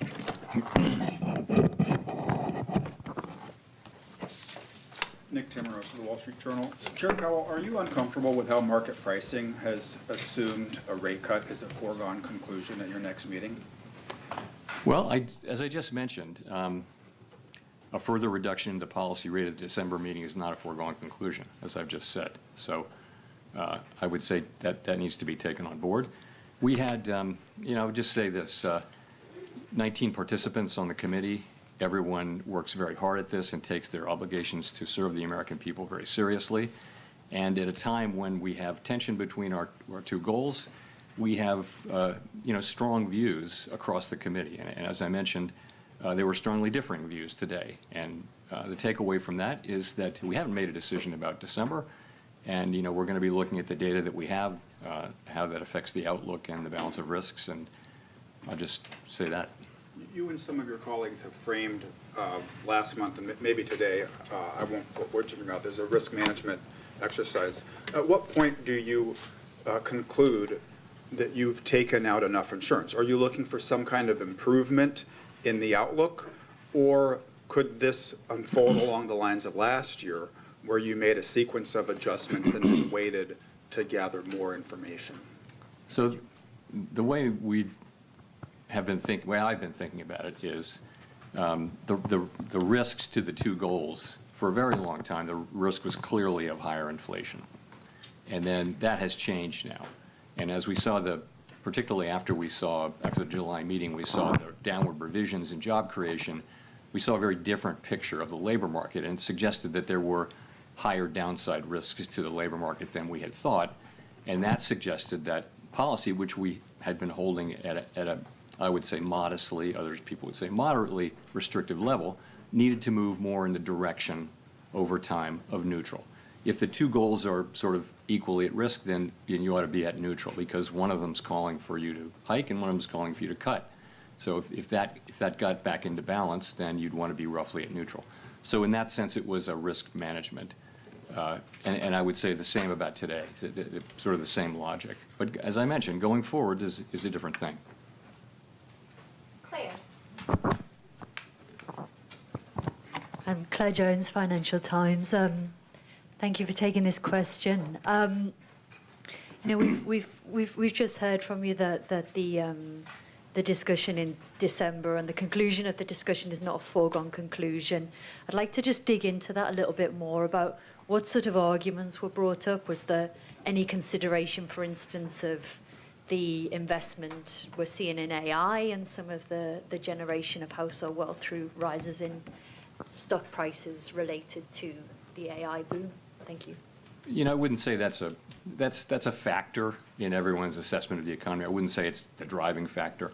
I don't think for anybody. I guess I would say it this way. Once again, I would just point out that we have the situation where the risks are to the upside for inflation and to the downside for employment. We have one tool. It can't do both of those. You can't address both of those at once. You've got a very different situation. So you have some people have different forecasts, right? So they'll forecast faster or slower progress on one or the other, and they also have different levels of risk aversion. And some will be more averse to inflation overruns, and some will be more averse to underruns of employment. And so you put that together, and as you can see from the SEP and from the public discussion that goes on between the meetings when more participants go out and talk, they're very disparate views, and they were reflected in strongly differing views in today's meeting, as I pointed out in my remarks. And that's what leads me to say that, that we haven't made a decision about December. I always say that. It's a fact that we don't make decisions in advance. But I'm saying something in addition here, is that it's not to be seen as a foregone conclusion. In fact, far from it. Can I just ask a quick follow-up on QT? How much of the fund impressions we've seen in money markets are related to the U.S. Treasury issuing more short-term debt? That could be one of the factors, but the reality is we've seen, the things that we've seen, higher repo rates and federal funds rate moving up. These are the very things that we look for. We actually have a framework for looking at, what the place we're trying to reach. What we said for a long time now is that when we feel like we're a bit above what we consider a level that's ample, that we would freeze the size of the balance sheet. Of course, reserves will continue to decline from that point forward as non-reserve liabilities grow. So this happened, some things have been happening for some time now, showing a gradual tightening in money market conditions. Really in the last, call it 3 weeks or so, you've seen more significant tightening, and I think a clear assessment that we're at that place. The other thing is, the balance sheet is shrinking at a very, very slow pace now. We've reduced it by half twice, and so there's not a lot of benefit to be holding on to get the last few dollars, because again, with the balance sheets, the reserves are going to continue to shrink as non-reserves grow. So, there was support on the committee as we thought about it to go ahead with this and announce, effective December 1, that we will be, freezing the size of the balance sheet. And the December 1 date gives the markets a little bit of time to adapt. Colby. Thank you. Colby Smith with the New York Times. So much of the rationale for cutting interest rates, even as inflation moves away from the 2% target, seems to be, that there are these mounting downside risks to the labor market. But if those don't materialize and the labor market either stabilizes around current employment levels or even starts to strengthen somewhat, how would that change your perception of how much interest rates need to fall from here? Would you then be a bit more concerned about underlying inflation and the possibility of second-round effects from tariffs? Yeah, I mean, in principle, if you were to see data that suggested that the labor market's strengthening or even that it's stabilizing, that would certainly play into our decisions going forward. So, we do have, we get some data. The labor market is a place where we get, for example, we get the state-level data on initial claims, which are sending a sort of a signal of more of the same. We also get job openings, and we'll get lots of survey data. We'll get the Beige Book and things like that. So we'll have a picture of what's going on in the labor market, and the fact that we're not seeing an uptick in claims or a downtick really in openings suggests that you're seeing maybe continued very gradual cooling, but nothing more than that. So that does give you some comfort. But if this shutdown lasts a while longer and you don't have that data in hand, I'm just wondering how that hinders the committee's ability to assess the state of the labor market and make the right policy decisions, and also how much is that factoring into the debate about December? Yeah. So we get like I mentioned what we get in the labor area. We get some data in inflation, some data in economic activity. And we'll have a picture of what's going on. We also will have the Beige Book again. I would say we're not going to be able to have the detailed feel of things. But I think if there were a significant or material change in the economy one way or another, I think we'd pick that up through this. So in terms of how it might affect December, it's really hard to say. December's the meeting's like 6 weeks away. We just don't know what we're going to get. If there is a very high level of uncertainty, then that could be an argument in favor of caution about moving, but we'll have to see how it unfolds. Steve. Steve Leisman, CNBC. Mr. Chairman, can you characterize the meeting in terms of, you said strongly differing views. Was this a close call, this cut, or was it a close call maybe the other way because you had dissents on both sides? Thanks. So I was referring to the discussion about, to the extent it related to December. You saw we had two dissents, one for 50 and one for no cut. So, that was a strong, solid vote in favor of this cut. The strongly differing views were really about the future. What does that look like? And I think people are saying, they're noticing stronger economic activity. Forecasters generally, broadly, have raised their economic growth forecasts for this year and next year, in some cases quite materially. In the meantime, we see, a labor market that's kind of, I don't want to say stable, but it's not clearly in motion. It's not clearly declining quickly in any case. It may be just continuing to gradually cool. And again, people have different forecasts and expectations about the economy and different risk tolerances, and so there's you read the SEP, you read the speeches, there are differing views on the committee, and to the point where I said what I said. And just to follow up on the balance sheet, if you stop it, the runoff now, does that mean you have to go back to actually adding assets sometime next year so that the balance sheet doesn't shrink as a percent of GDP and become a tightening factor? So you're right. The place we'll be on December 1 is that the size of the balance sheet is frozen. And as mortgage-backed securities mature, we'll reinvest those in Treasury bills, which will foster both a more Treasury balance sheet and also a shorter duration. So that's what, in the meantime, if you freeze the size of the balance sheet, the non-reserve liabilities, currency, for example, they're going to continue to grow organically. And because the size of the balance sheet is frozen, you have further shrinkage in reserves. And reserves is the thing that we're managing that has to be ample. So that'll happen for a time, but not a tremendously long time. We don't know exactly how long. But at a certain point, you'll want to start reserves to start gradually growing to keep up with the size of the banking system and the size of the economy. So we'll be adding reserves at a certain point, and that's the last point. Even then, we didn't make That's decisions QE. about this today, but we did talk today about the composition of the balance sheet, and there's a desire that the balance sheet be, right now, it's got a lot more duration than the outstanding universe of Treasury securities. And we want to move to a place where we're closer to that duration. That'll take some time. We haven't made a decision about the ultimate endpoint, but we all agree that we want to move more in the direction of a balance sheet that more closely reflects the outstanding Treasuries, and that means a shorter duration balance sheet. Now, this is something that's going to take a long time and move very, very gradually. I don't think you'll notice it in market conditions, but that's the direction of things. Janelle.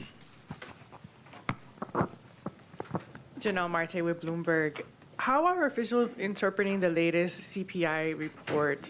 So some components came in lower than expected, but core inflation was still at 3%. So at this moment, what are you learning about the drivers? And also, do you view that the risks are greater that the Fed makes a mistake on employment or inflation?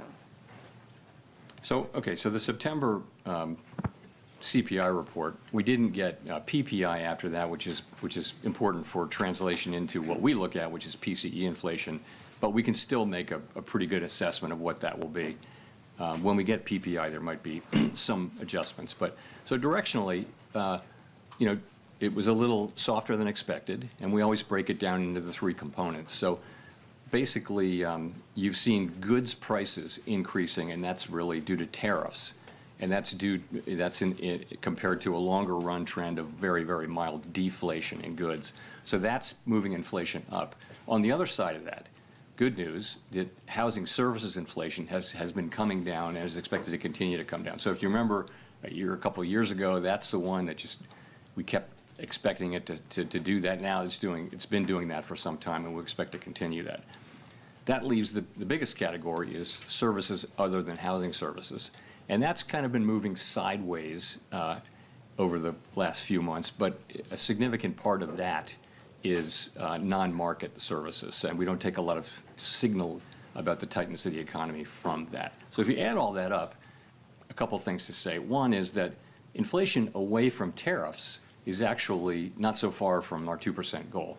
We estimate, people have different estimates of what that is, but it might be, 5 or 6 tenths, and so that if it's 2.8, then core PCE, not including tariffs, might be 2.3 or 2.4 in that range, something like that. So that's not so far from your goal. So that we look at that, and the thing about tariff inflation is the base case is that it will come, and it probably will increase further. But it is that it will be a one-time increase. And, we've been very focused for all of this year at making sure that that's the case and thinking carefully about what are the pathways through which it could become something else, troublesome inflation. One of those would be, a really tight labor market. We don't see that. Another could be inflation expectations moving. We don't see that. So I think, we're watching this very carefully. I think it's not the case that we're just assuming that it's going to be a one-time inflation. We understand fully that this is a risk we have to monitor and ultimately manage. With the stubborn in services inflation, what are some of the things that the Fed could do to address that, and especially when we're seeing potentially labor supply challenges? Sorry, say that first. The stubborn services inflation that you mentioned. Services inflation, yeah. Well, again, the part of services inflation that isn't coming down as we would like it to is the non-market part of non-housing services. And, overall, that's just something that we expect will come down. The non-market part of it should come down. It largely reflects higher stock prices and financial services that are imputed rather than actually paid is a big part of that. But also just, we think policy is still modestly restrictive in my telling. So that's the kind of thing that should lead to a gradually cooling economy. That's one of the reasons you see a gradually cooling labor market is because, the Fed policy is modestly restrictive. So that should also help get that. I want to say, though, we're absolutely committed to returning inflation to 2%. If you look at longer-term surveys or market pricing, you will see that that's a credible commitment, and there should be no question that that's where we're going. Chris. Great, thank you. Chris Rugaber at Associated Press. So there's a big investment boom in AI infrastructure right now, as you know, and wondering if the existence of such a boom would indicate that rates are not that restrictive after all, and could further rate cuts at this point perhaps fuel an excess level of investment there or market bubbles? How is the Fed thinking about that? So I don't think that you're right. There are a lot of data centers being built and other investments being made around the country and around the world. Big U.S. companies are just investing a lot of resources in thinking about how AI, which will be based on those data centers, run through those data centers, is going to affect their businesses. So it's a big deal. I don't think that the spending that happens to build data centers all over the country is especially interest sensitive. It's based on longer run assessments that this is an area where there's going to be a lot of investment and that's going to drive higher productivity and that sorts of things. I don't know how those investments will work out, but I don't think they're particularly interest sensitive compared to some of the other sectors. And then just a quick follow-up. Could you mentioned that you do have data that you're looking at for inflation and growth in the absence of government data. Could you give us a sense? I think we know a lot about the jobs data that's out there. Can you give us a sense of what you're looking at to track inflation in the absence of government data? Thank you. So it's a lot of things, and it doesn't replace government data, but you know all of these. I'll just mention some of the many names: Price Stats, Adobe, and others. For wage inflation, there's ADP data. On spending, you're going to ask about spending at some point. There are lots of other things that we look at, but it's many different sources, and again, including what we get out of the Beige Book, which will be sort of come out mid-cycle as always.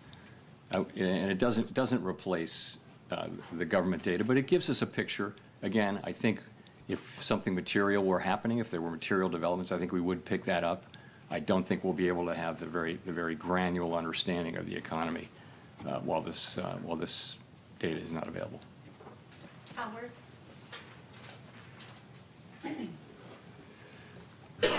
Howard Schneider with Reuters. Thank you. I just wanted you to elaborate a little bit on what you said a moment ago about the continued shutdown, making it more difficult to make a move in December, and that may make you more cautious.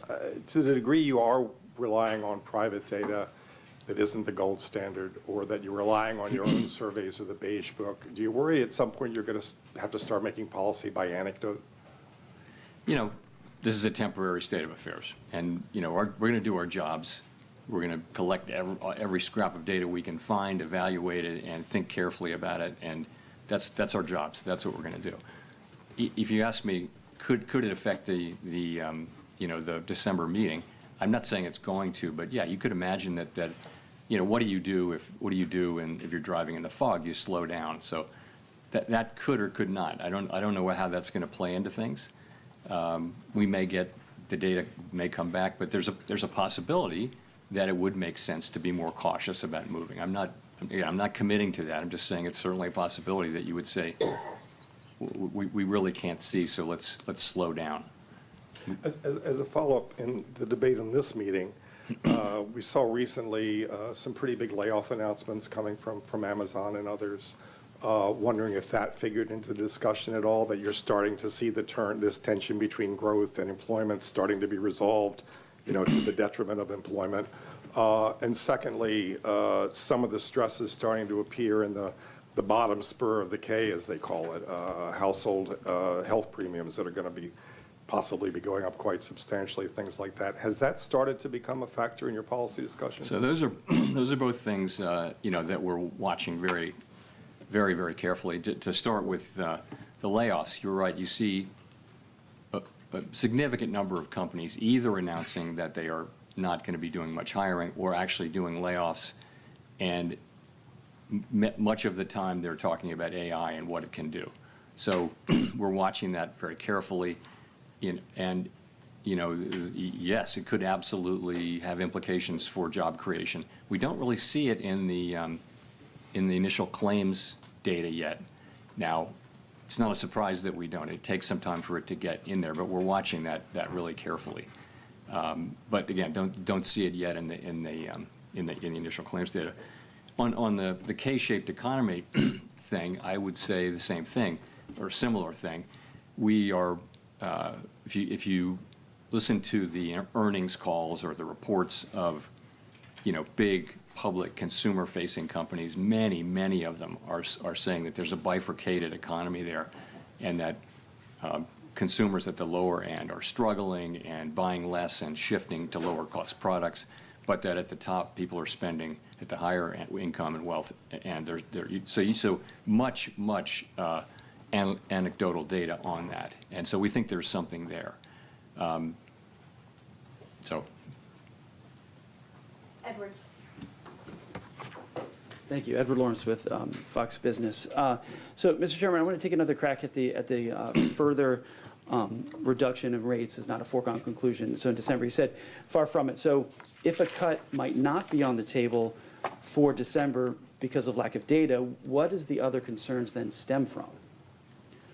So if it's not lack of data as the reason December is not a foregone conclusion, what other things could be the concern then? Well, the perspectives of people on the committee that, we've now moved 150 basis points, and that we're down into, you're into that range between 3 and 4 where many estimates of the neutral rate live in that 3 to 4% area. You're there now. You're above the median number for the committee, but I think there are people on the committee who have higher estimates of the neutral rate, and that's you can argue these positions since it can't be directly observed, the neutral rate. So, I think for some part of the committee, it's time to maybe take a step back and see whether there really are downside risks to the labor market, or see whether in fact the growth that the stronger growth that we're seeing is real. Ordinarily, the labor market is a better indicator of the momentum of the economy than the spending data. That's the lore. In this case, that gives a more downbeat read.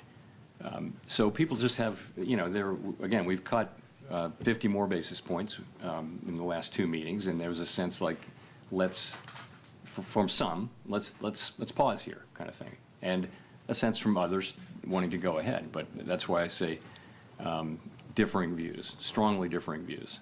So on that division, then, you're talking about going forward. So what's more important in this division? Is it inflation risks? Is it employment risk? Or is there a deeper philosophy division among the board? Look, everybody on the committee is deeply committed to doing the right thing to achieve our goals, maximum employment and stable prices. You have differences on how to do that. And as I mentioned, some of that is different forecasts, but a lot of it is also different risk aversions to the different variables, which is common through all Federal Reserves.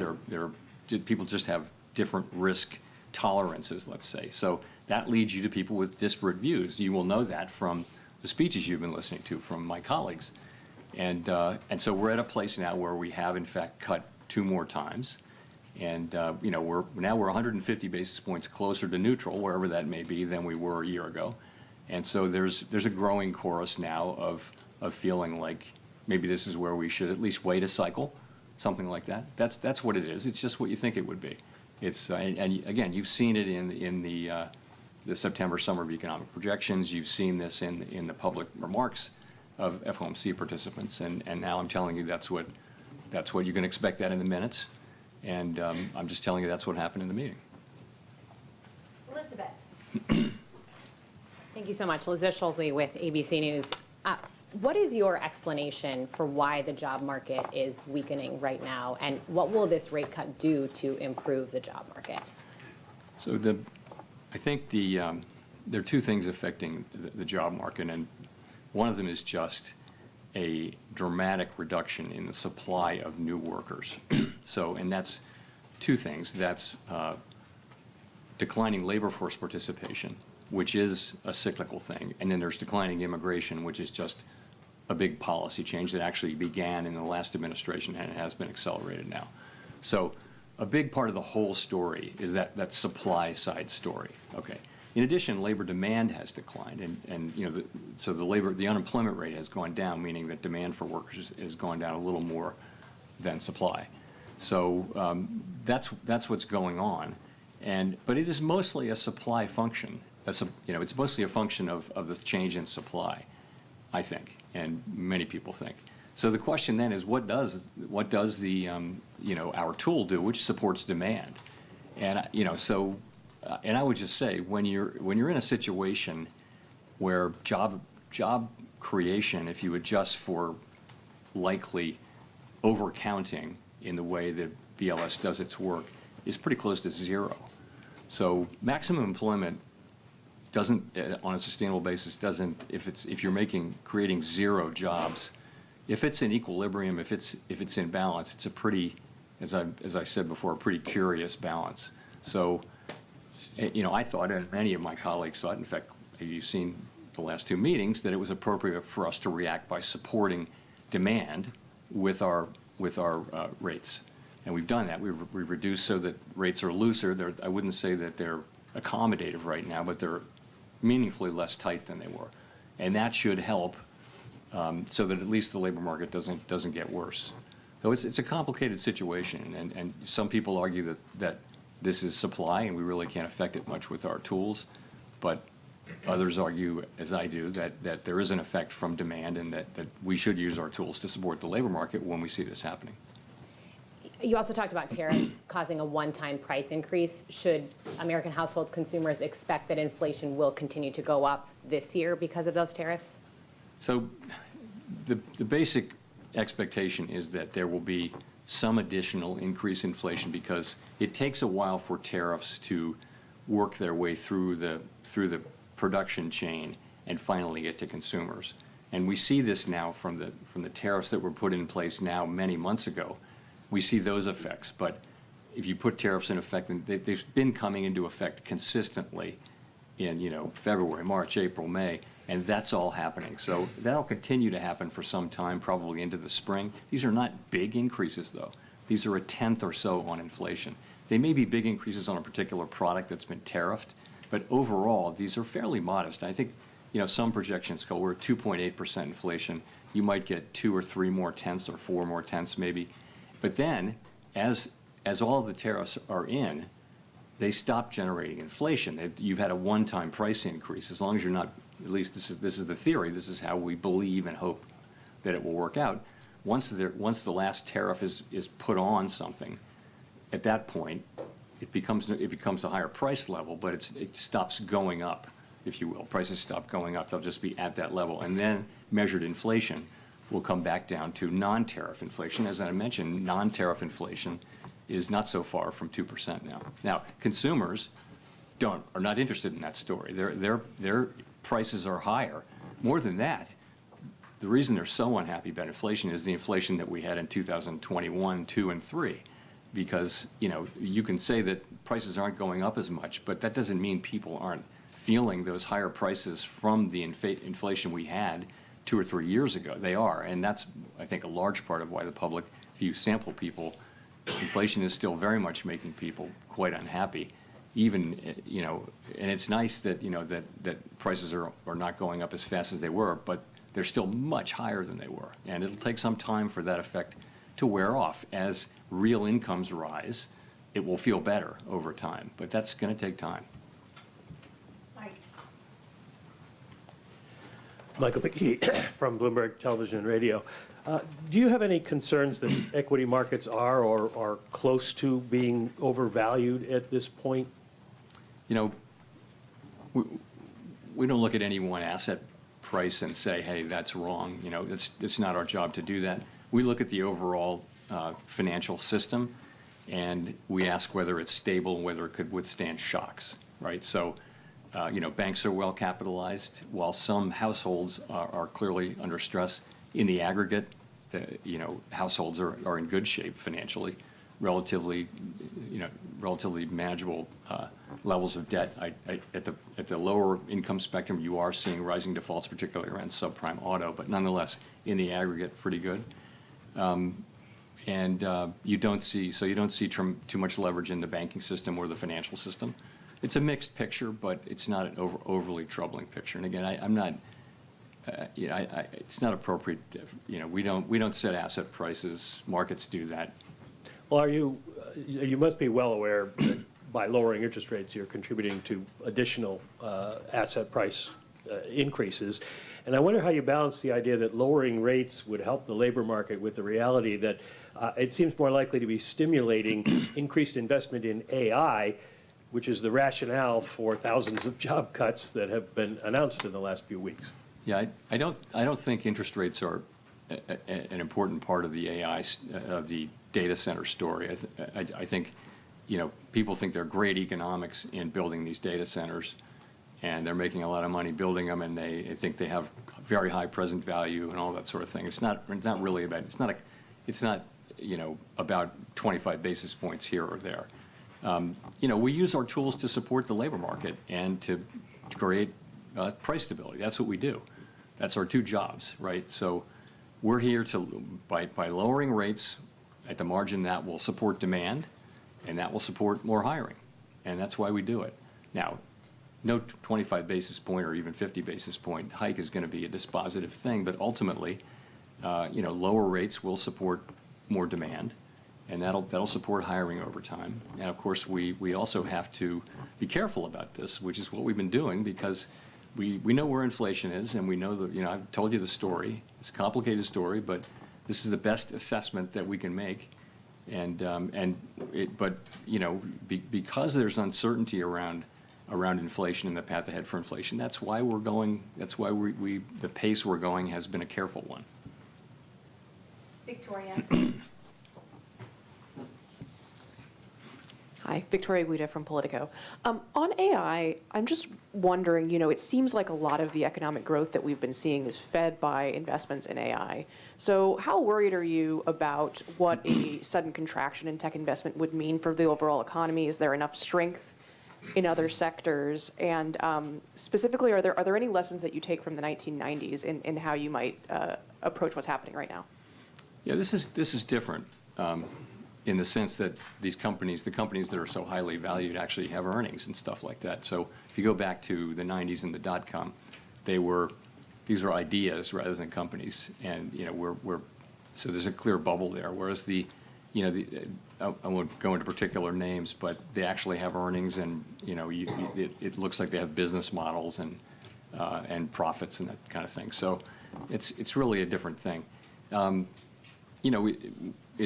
The investment we're getting in equipment and all those things that go into creating data centers and feeding the AI, it's clearly one of the big sources of growth in the economy. Consumer spending also, though, has been, is much bigger than that, and has been growing, and has defied a lot of, negative forecasts, continuing to do so this year. Consumers are still spending. Now, it may be mostly higher-end consumers, or maybe skewed that way. But the consumer is spending, and that's a big chunk of what's going on in the economy, substantially bigger than AI. You could point to growth. I mean, actually, growth as opposed to level, but consumer spending is a much bigger part of the economy. And why do you think that the labor market is slowing so much, even though consumer spending is strong? Why has it slowed so much? Well, what's happened is that the supply of workers has dropped very, very sharply due to mainly immigration, but also lower labor force participation. So, and that means there's less need for new jobs, because there isn't this flow into the pool of labor that, where people need jobs, because there aren't those people now. So there's not a supply of workers showing up for jobs. In addition, demand has also gone down, and so has labor force participation has declined, which is more of a sign, in this case, of demand as well as trend. So I think you're seeing some softening. The economy's growing at a slower rate than it was, 2.4% last year. We think around 1.6% this year. It could have been a couple of tenths higher if not for the shutdown. And of course, that will reverse. But you still got the economy growing at a moderate pace. Andrew. Hey there, Andrew Ackerman with the with the Washington Post. I wanted to ask if you could elaborate on how you think about policy in the context of the data drought. Does it make you inclined to stick with your plans as set out in September in the absence of the data that might change your mind, or does it make you inclined to proceed with added caution because of uncertainty?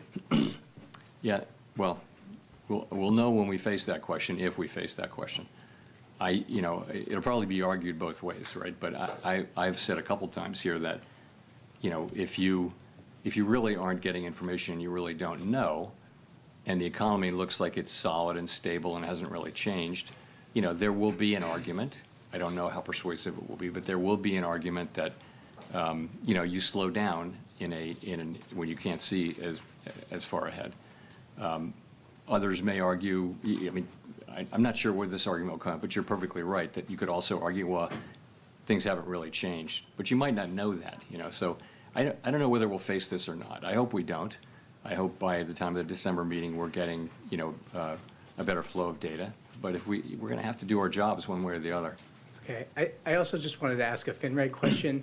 I think several years ago you said the overall amount of capital in the system was about right. As the Fed moves forward with a revised Basel proposal, potentially changes to the GSIB surcharge, has that changed at all? Or are you planning to significantly reduce the amount of capital in the system? Thanks. So there are discussions going on, I think, among the agencies, and I don't want to get ahead of those discussions. I continue to think that the level of capital, when I said that in 2020, was about right. And of course, there's been much capital added since then through various mechanisms. But I look forward to. I know those discussions are really just getting going. They haven't come to the point where they're got a whole plan and that kind of thing. So I really don't have much to say on that. Brian. Hi, Chairman Powell. Brian Chung with NBC News. Is the weakness in the jobs market accelerating, and who's at risk if the interest rate cuts are not the effective medicine for a further slowdown in the labor market? So we do not see the weakness, as you put it, the weakness in the job market accelerating. I would say, and again, we didn't get the September employment report, payroll report, but we look at, the unemployment insurance claims, initial claims are reported at the state level, and we still get those, and we can accumulate them and get the national number. And there's really, there's no story. You can look at the numbers. Same thing with the job openings we get from Indeed. There's just no story over the last 4 weeks. It's kind of stable. So you don't see anything that says that the job market is, or really any part of the economy is making a significant deterioration. Don't see that. You see more things like I mentioned, though, which is you see big companies making announcements of either of layoffs or of the idea that they won't need to hire. Their number of employees is not expected to go up over a number of years. There may be different people working there. They say that too, but they don't need a bigger head count. So you see those kinds of things.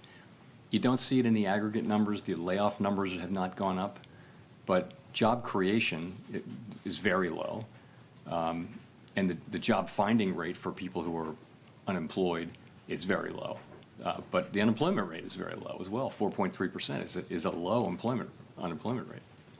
So as you make these cuts, is it the lower income workers that you're thinking about, or those who might have their jobs automated? Is there a particular section of the labor market that you're particularly? So we can't, our tools don't allow us to target any demographic or any income level and that kind of thing. I do think that people, we saw this during the global financial crisis and the long recovery. If you have a long period of very strong labor market conditions, it benefits people at the lower end the most. The last 2 or 3 years of that long expansion, people at the lower part of the income spectrum were getting the biggest benefits, and lots of things were happening in that space demographically, which were very constructive. And we're not at that place right now. But so, yeah, a stronger labor market is the best thing we can do for the public. It's also part of our job. It is half of our job, but it is absolutely the best thing we can do for people, along with keeping prices stable. Those two things. I mean, inflation also hurts people on fixed incomes more than other people. Courtney. Hi, Chair Powell. Courtney Brown from Axios. As you know, the 12 Reserve Bank presidents' terms are up for renewal at the end of February. I'm wondering if you can give us a timeline for when the board will consider those reappointments and whether we can expect everyone to be re-upped or if we can expect some changes. So it's a process that we go through under the law. The way the law works is we have a reappointment process every 5 years for all of the reserve, each of them and all of them. We're in the middle of that process, and we're going to complete it in a timely way. And that's really all I can say. Okay, thank you. Daniel. Daniel Davis, Agence France Presse. You've now had dissents in 3 consecutive FOMC meetings, but in this meeting you had dissents going in both directions, and you've just mentioned there's strong disagreement over the future path of rate cuts. Have these disagreements complicated your role presiding over the FOMC meetings, and if so, how? I wouldn't say that, no. I think you have to take what comes, and what comes right now is a pretty challenging situation where we have, first of all, we have 4.3% unemployment. We have an economy that's growing close to 2%. So, overall, it's a good picture. It's a good picture. But in terms of our policy, we have upside risks to inflation, downside risks to employment, and this is a very difficult thing for a central bank because, one of those calls for rates to be lower, one calls for rates to be higher. We can't do both, so we have to balance the two. And so it's a challenging thing, and as we have worked our way through this process, you would expect that there would be a range of views across the committee on what to do and the speed with which we should do it. And that's what we have. That makes a lot of sense to me. All of these people are, people who take their jobs very seriously, work very hard at this, and just want to do what's right for the American people, but they have different views on what that is.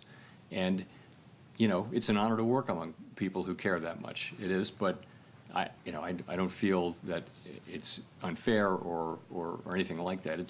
It's a time when we're making quite difficult judgments in real time, and I believe we'll get through this. And I think we've done sort of the right thing so far this year. I think it was appropriate for us to be careful about this. I think it would not be appropriate to just ignore or assume away the inflation issue. At the same time, I think the risk of higher, more persistent inflation has declined significantly since April. And if we do wind up resuming rate cuts at some point, we will at some point. I think we're trying to get to the end of this cycle with the labor market in a good place and with inflation, on its way to 2% or at 2%. So that's all we're trying to do, and we're doing it under, quite challenging circumstances and doing the best we can. We'll go to Jennifer for the last question. Thank you so much, Chair Powell. Jennifer Schonberger with Yahoo Finance. Both regional and large banks have taken losses on loans given delinquencies on subprime auto loans. JP Morgan CEO Jamie Dimon warned, when you see one cockroach, there may be more likely. I'm curious how the Fed is looking at these loan losses and if it poses risks to the financial system or the outlook for the economy. Is it a warning sign? So, we're obviously, we watch these things very carefully, credit conditions very carefully. You're right. You've seen rising defaults in subprime credit for some time now, and now you've seen a number of subprime credit, automobile credit institutions having significant losses, and some of those losses are now showing up on the books of banks. We're looking at it carefully. We're paying close attention.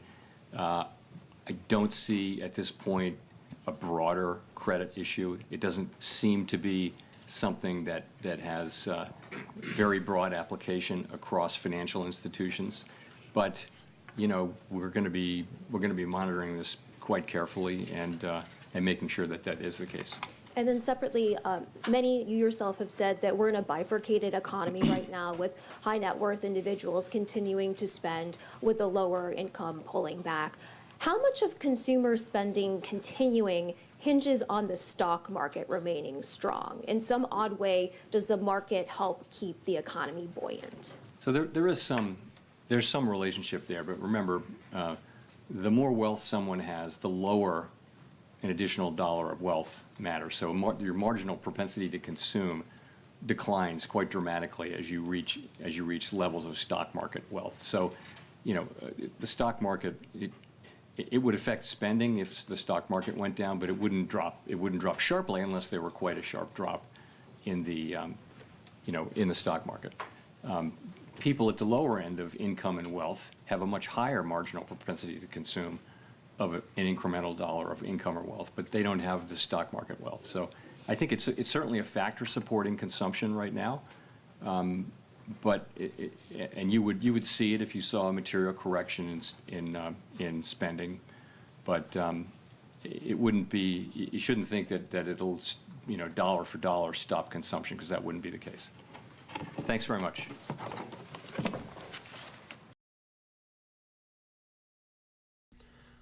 All right, ladies and gentlemen, that wraps up the FOMC meeting, and that was basically a meeting of, oh, look, you could have heard exactly what Powell was going to say at this meeting if you had been listening to me all year long. Like, guys, they're finally coming around on the demand argument. I mean, the only kind of wild card there was the statement about the December cut not being assured, and really it is going to come down to the government shutdown. That was kind of Powell throwing the gauntlet down to say, hey, get this back open so we can see the data to see where we can go from here, because he said it wasn't. What does it actually look? It's just like, like it was that really all that important of a meeting? No.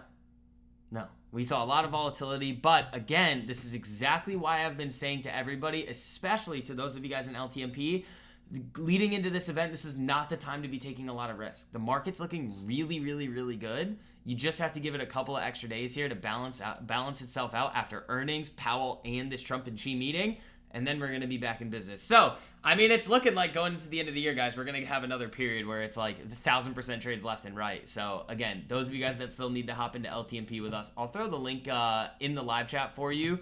It is pinned to the top too, so use code October. That'll get you 50% off your first month, and it'll lock you in at the lower rate before prices go up at the end of November. Again, for those of you guys that don't understand English, that means that the price you join at is the price you pay. It never goes up on you. So, folks, actually, I'll send the link to the Instagram account again. Instagram banned me.